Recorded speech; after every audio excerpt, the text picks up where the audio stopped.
Sadhguru Nath Maharaj Ki Jai, and welcome to Jagadambe Reads the Holy Books of India, Ramayana 398. As you may remember, Rama was comforting Vibhishana. This is the path pursued by the heroes of old, and this is the right way of living as well as dying for Kshatriyas. A hero who dies in battle should not be mourned. Consider all that I have said and shed this sorrow. Think of the next course which has to be adopted, and make up your mind to be without sadness.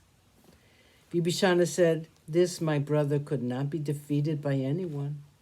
Indra with his entire host could not face him in battle. Such a hero has been shattered by you like a wave of the sea is broken up into fragments by the relentless shore. He has given away gems in innumerable number as gifts, and he's tasted of all the many joys of the earth to the full. His servants have been devoted to him. Riches have been showered on his dependents. His enemies have been so far punished by him without fail. He's worshipped fire and performed many penances. He was well versed in the Vedas. He has never once swerved from the proper observance of any rites, religious or otherwise. He was valiant. With your guidance, I will do what you asked me to do after his death. I will perform the funeral rites, as per your wish." Rama the noble, the valiant, spoke thus. "Vibhishana, all enmity ends with death. Our duties end when death ends the life of the enemy. This Ravana is as much my kinsman as yours.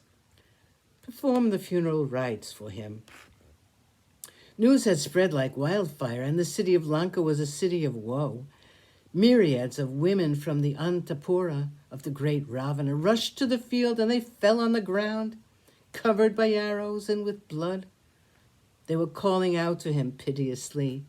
These women, whom even the sun had not seen, were now on the battlefield, and they sought their Lord. They came too near where he was lying, and there rose up from their throats a great lament. He was like a fallen giant tree, and they clung to him like creepers, which had been uprooted along with the tree. One fell on his chest and another at his feet. One clung to his shoulders and another fainted even before she reached his side. One of them took his head and placed it on her lap and spoke endearingly to him.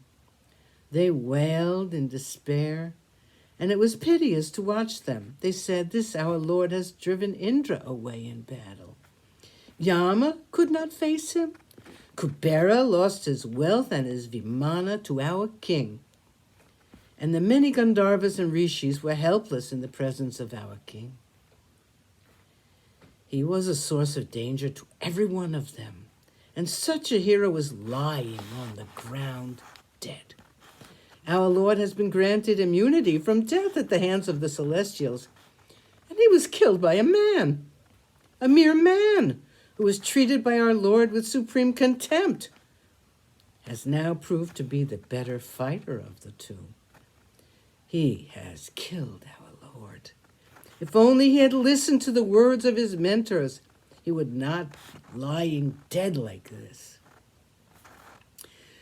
Sita has been the death of the entire Rakshasa clan, and he was warned about it, but he would not listen. If she'd been returned to Rama, all this could have been averted, and we would all have been happy. This tragedy need never have happened to him. Fate has decided that events should take place, and thus, and only thus, fate has ordained that Ravana, the greatest, the mightiest, and the most valiant monarch, should come to grief because of a man and an army of monkeys which aided him. Sadhguru Nath Maharaj Ki Jai. Thank you for coming. I hope you come again.